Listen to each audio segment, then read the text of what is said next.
Simple Speed Athletics, back to you with you to another video. We're doing nutrition today, and this is for all my athletes, anybody losing weight, gaining weight, living a daily life, trying to live. Basically, if you're trying to live, we got it for you. Stay here. Here we go. Tune in.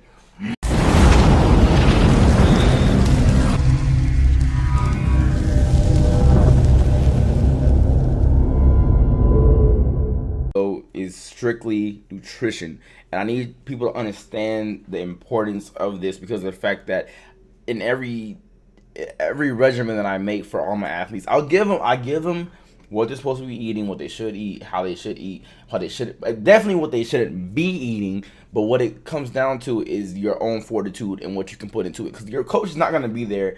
Your trainer, coach, whoever you have looking at your stuff, they're not always going to be there to check on you to make sure that you're doing what you're supposed to be doing. So I'm going to kind of give you a little rundown. Hopefully write it down, go after it. If you're more dedicated to what you're supposed to be doing, you'll do what you have to do. Right. Okay, so here we go. Number one, I'm gonna give you the definition of the actual definition of nutrition: the process of attaining food necessary for health and growth. So that means anybody, especially for people about the age of between 2 to about the age of 18, especially those when you're doing sports, anything like that, you need to be making sure that you're actually getting what you need to be getting in your body, especially if you're an athlete. This is you're burning a lot more calories than a lot of people are burning just walking around doing daily activities and just living through life. So you have to make sure that you're replacing what you're burning and actually benefiting from this stuff. So, but what I need you guys to understand is the definition between optimal nutrition. And what people don't understand is that they feel like because they don't feel a certain type of way, they're getting what they should be getting, and that's not technically true. So eating the right amounts of nutritions on a proper schedule, meaning you're not just eating here, there, trying to figure out what, like, you're not eating all over the place. So when one day comes around, and so say it's Monday, you woke up 7 o'clock, you ate 7 o'clock, 12 o'clock, 2 o'clock, 4 o'clock, maybe after practices you might have ate 9 o'clock that night. The next day you don't eat 8 o'clock, 1 o'clock, 5, whatever time. You don't just jump all over the place. So once you get on the actual schedule, your body can also process that and say, hey, I got this. Best performance that you can actually get from that is if you stick to a proper schedule. You have to know when you're eating, what you're eating, and how you're eating it. So when it comes down to it, everything that comes with optimal actual nutrition is about fat mass. If you're trying to gain weight, that's going to be a lot of people, like, I guess, football players and stuff like that. Even with track runners, they want to increase that muscle mass. It's still going to help you like that if you have optimal, I say it again, optimal nutrition. Optimal. You have to keep it up to optimal. You cannot do bare minimum and expect to be seeing increases on what you're doing. Cheetos and Fritos, whatever it is that you're eating, it's not enough. You have to be getting it optimal. So when it be an increase in your lean mass, tissue quality, joint health, and I say joint health because that is one of the main things a lot of my athletes always say. Well, my ankles hurt, my knees hurt, because you guys aren't taking care of your bodies. And so when I try to, like, backpedal that, it's a lot easier to negate that and keep it from happening than it is to fix it, if that makes sense. So it's a lot easier to keep your bones from and your body from breaking down than it is to fix it once it has happened. So you have growth development. Again, like I said, 2 to 18. Those are all growth. That's a big growth gap, and you want to be able to use that to the max of your potential that you can actually have that in. You have your cognitive functions, your brain, your eyesight, anything like that. If you're using that, like I said, optimal nutrition. You need that to make sure that it's functioning properly. exercise capacity, meaning you're able to work out longer. You won't break down sooner. So when you're having to work out and you're like, God, I'm so tired. Like you're breaking down before the workout's even done. And it's not even that hard of a workout, but your body does not have the nutrition or the capabilities of doing what it has to do in that moment. Energy and endurance. Anything that you're doing with, especially with a running sport, let's say you're doing swimming, you're doing track, you're doing basketball, you're doing football. Any of these sports right here, you're going to need all the endurance and energy that you can get. So by having this burnout, your body needs to produce that amount back. So if you're burning out more than what you're putting in, it's like running your car on E. If you run your car on E for a while, your car is not going to be worth anything to you at all. Like you can do it for a while, but don't do it all the time, because exactly what it means. It's gonna burn. It's gonna burn. It's gonna burn. It's gonna burn. So one day, it's not useful anymore. So strength and power, for anybody that's trying to lift weights, trying to gain weight, anything like that, you need to make sure that your body is fueled. Point blank, period. And that's it. Poor nutrition and anything like that is going on. Anything that you're eating, you need to make sure that you're intaking things that actually have an optimal nutrition value.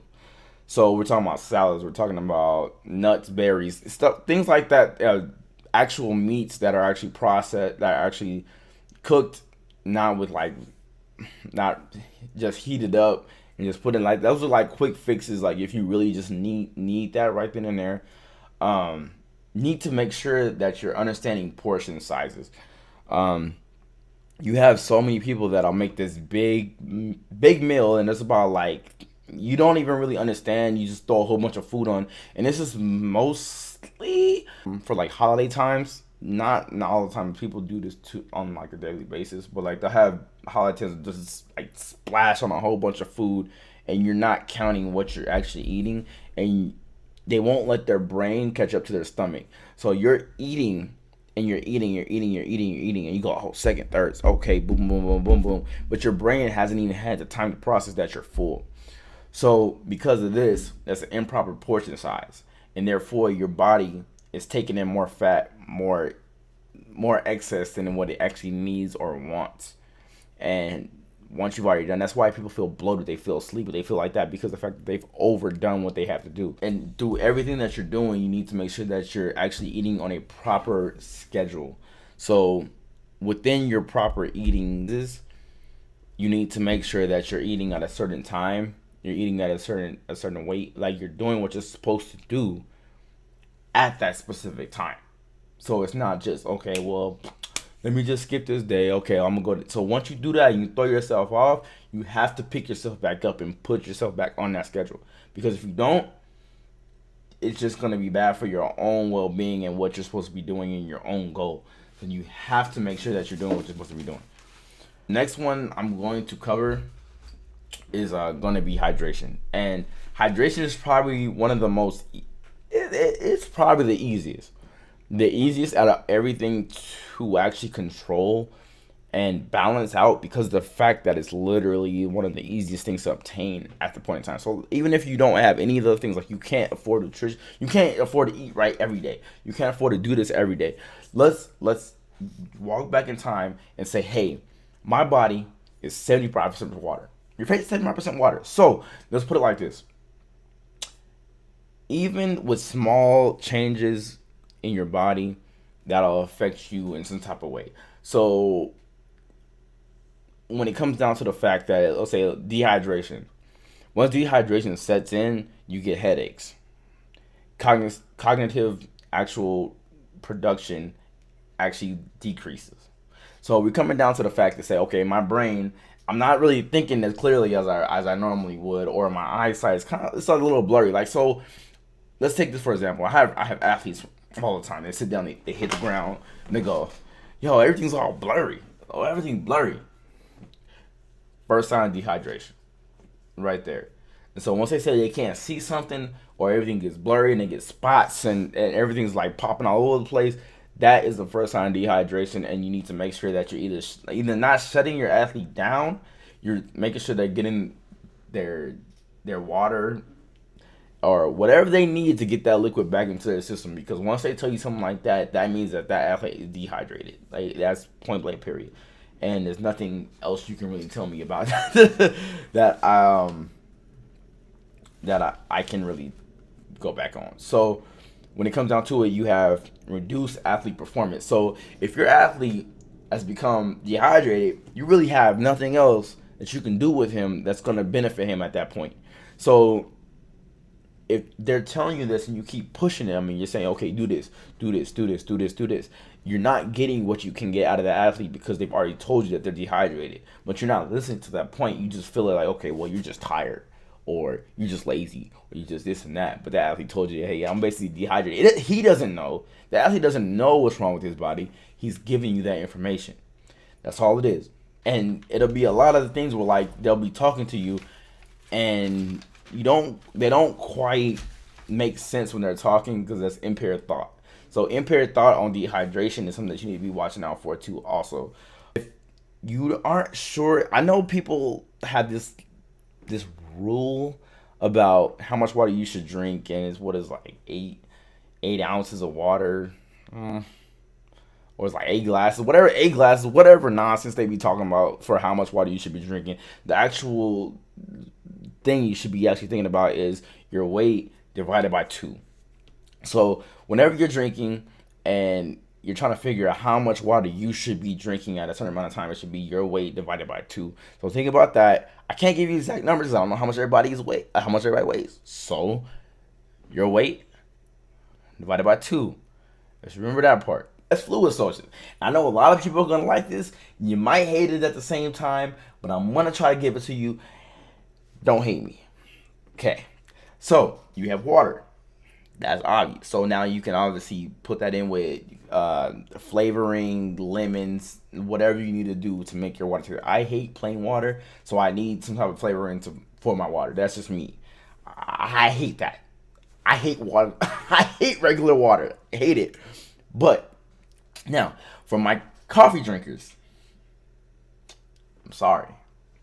Coffee is a source. It's a source of hydration. It is. I will give it to you. But you cannot put a whole bunch of sweeteners. You cannot put a whole bunch of sugars. You can't. It literally will dilute what you're trying to do. You can't. So if you don't like it black, you probably need to put it back. I'm just saying. So you might want to just stick with water. I'm just saying. I just gave you 2 things. Maybe tea. You can do tea. Let's do tea. Coffee, tea, sweeteners. You can put a little bit of sweetener in the tea. Coffee, leave it alone. If you don't like it black, put it back. Just saying. All right, so eating schedules. Now we got 3 sources of different ways to eat. So you eat every 2 to 3 hours, which is basically probably what I would want to say for athletes, just because of the fact that gives you the balance of how much you actually burn. So most athletes, they have faster metabolisms than most normal people would have. So 2 to 3 hours.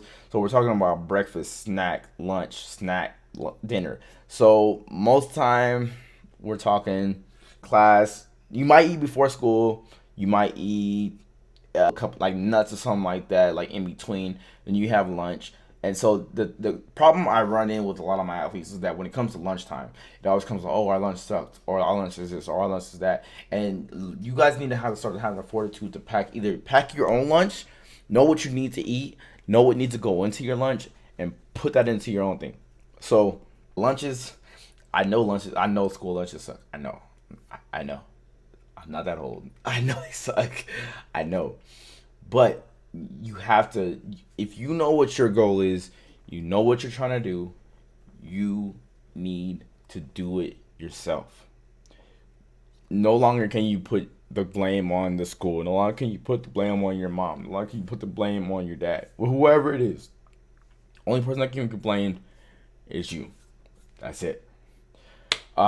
Then after lunch, you have like a window 2 hours before you got practice, and this is where people mess up because of the fact that they'll get to throwing up because they eat too close to their actual practice. Now, what I'm saying is that you need to eat maybe. Again, we're going back to the nuts. We're going back to a yogurt. We're going back to all that. That's a snack in between that time. So that 2 to 3 hours, that'll put that energy you need to burn at practice. So you put that through, and then that should carry you through that. And then once you get to dinner, that's when you have that bulk meal. And again, like I said, if you can keep that at a certain point in time when you always eat, so you remember that. We have the second option, which you may have, which a lot of people tend to do because they skip, and well, they not skip, but they would rather eat this at this point in time.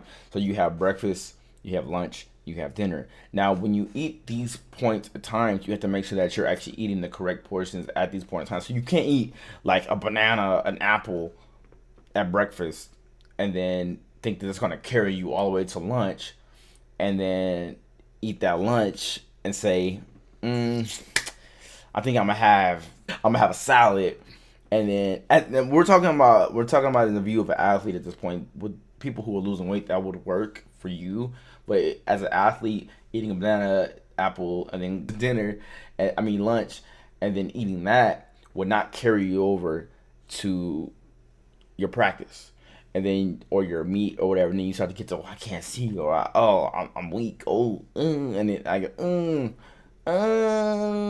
help me, and then and then go into dinner, and then you eat some big meal, and then you feel over bloated, and then you wake up, you feel crappy because of the fact that your body is still trying to find out where it needs to get all this stuff from. That's why. There's another one. It's mostly for fasting. Me personally, I don't recommend fasting for anybody. That's just me. There's people who have religious reasons why they're doing it, but there is no athlete that I have or anybody that I will recommend fasting to. That's just not what I will ever do. I won't recommend skipping meals. It would work for some people. I won't talk about it because I won't recommend it. That's just me. And the one last thing I'm going to cover, nutrients and the actual like sizing of, if you can't, like, it's the easiest way without having some type of like measurement, if you can do it like this. You have proteins. Basically those are your building blocks for like any of your tissues, your joints, support growth and development. Again, that 2 to 18 type range that you need to make sure that you're always on top of that. So it's not really a missing this, missing that, missing that. You have this. You have to have that in that development phase. Carbohydrates. And it's gotten this thing where people were saying like, oh, that's bad for you. You shouldn't be taking no carbohydrates. And then if you ask them, you say, why shouldn't I? Why shouldn't I have a carbohydrate? Why can't I have carb? And then they never can give you to it, because most of the people who are telling you this are basically influencers. There's somebody who gave them this information to tell you this, to do this, because they don't even know why they're doing this. So they're giving you this information because somebody gave them money to say this to you. So they're just saying this to you because it gives them money. That's it. That's it. So carbohydrates in itself are basically one of the main functions on why your body can function.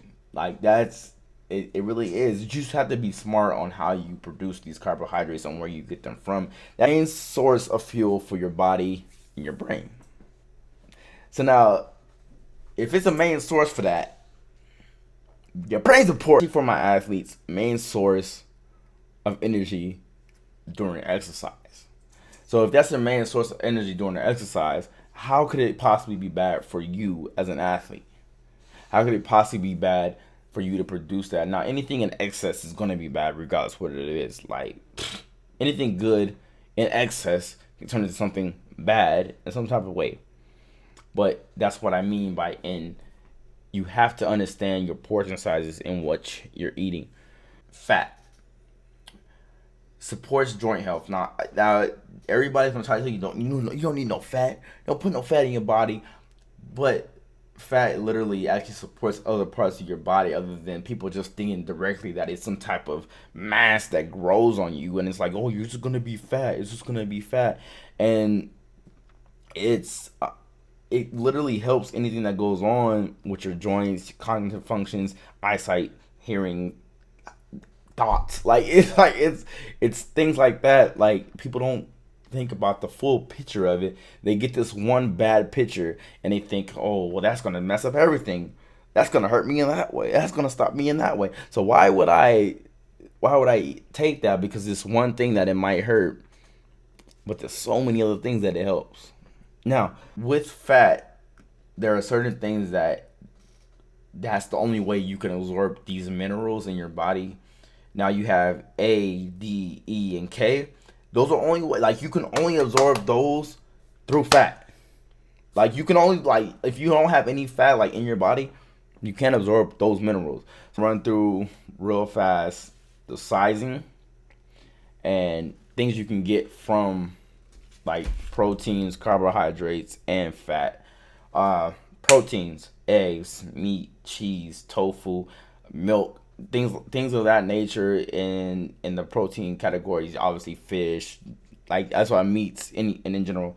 Carbohydrates, and I always try to keep everybody, all my athletes, nobody eats white bread. So we keep it to all type of wheat products. Those are all carbohydrates. We're talking about wheat bread, brown rice, apples, bananas, pineapples, corn, pumpkin, carrots, and that's just a short list of things you can get for carbohydrates. And that's just like, the reason why I made that list is because that's things that I know people will actually, if they go to the store, they won't have to dig and find things to get. Those are just main things. So once you have that, you're good. Mangoes too. That bang bang. All right. Fats. You have almonds, olive oil, which I use a lot. I use a lot of olive oil. Almond butters, pecans, avocados. Those are things that you can have for your fat content. And I like those in general for my preferences because they're so easy to obtain. So you can use them with pretty much everything. Even if you try to mix them in with other foods, they're easy to use. So I believe that they will be beneficial to you if that's what you want to do. So as a sizing portion for whatever you're doing, use of your hand. If you don't have, let's say you don't have a measuring cup or measuring spoon or whatever's going on, protein, one serving. One serving would be the palm. So, like, open palm, just like this. You have whatever you have would be the palm of your hand.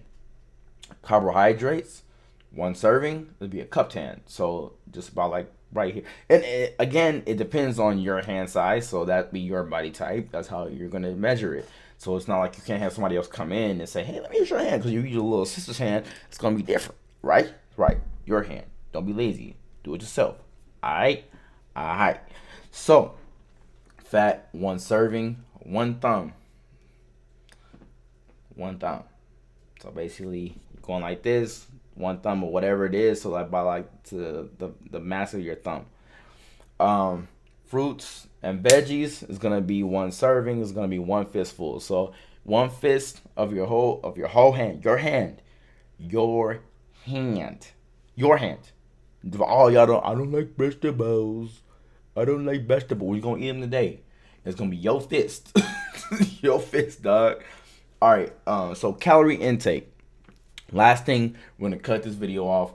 Last thing, calorie intake. As a male, at least 2,000 calories a day. So we're talking about 8 servings of protein, 13 servings of carbohydrates, and 9 servings of fat. So when it comes around to it, that's what we're talking about as a bare minimum, just to make sure that you're cutting what you have to do, right? So females, we're talking about 6 servings of protein, 10 servings of carbohydrates, and 7 servings of fat. So that in itself is just a bare minimum, and I wrote that for athletes. Like, you can cut it, that you'll get exactly what you want for it. If you're just trying to use this for losing weight, you can use that too. But for athletes, they're gonna have to use this exact point just to make sure that they're keeping what they should be keeping. You can go over. Going over is fine, especially if you have a high volume sport. If you have track, football, basketball, any of those type of things that actually burn so many calories. Sinful Speed Athletics just gave you a quick rundown on nutrition to help you better excel, better output on what you have going through your system. All right, make sure that y'all take it, and good luck with your sports.